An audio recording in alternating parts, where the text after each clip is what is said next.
सरपंच संतोष देशमुख हत्या प्रकरणी आज सुनावणी होणार आहे। वाल्मिक कराडच्या जामीन अर्जावरती आज सुनावणी होईल, तर इतर आरोपींच्या दोषारोप पत्रावरही सुनावणी होईल। याआधी न्यायालयात दोन्ही वकिलांकडून युक्तिवाद करण्यात आला होता।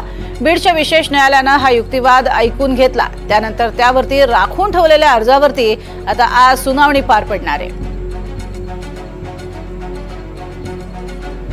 इकडे युक्तिवाद ऐकून घेतलेला आहे आणि आता मात्र ही सुनावणी पार पडेल। अधिक माहिती घेऊयात, आकाश सावंत आमचे प्रतिनिधी आपल्या सोबत आहेत। आकाश, आज सुनावणी आहे वाल्मिक कराडच्या जामीन अर्जावर, काय अधिक माहिती? नक्कीच प्रज्ञा, मसाजोगचे सरपंच संतोष देशमुख हत्या प्रकरणाची आज बीडच्या विशेष न्यायालयात सुनावणी पार पडणार आहे। या सुनावणीला विशेष सरकारी वकील उज्ज्वल निकम देखील उपस्थित राहण्याची शक्यता आहे।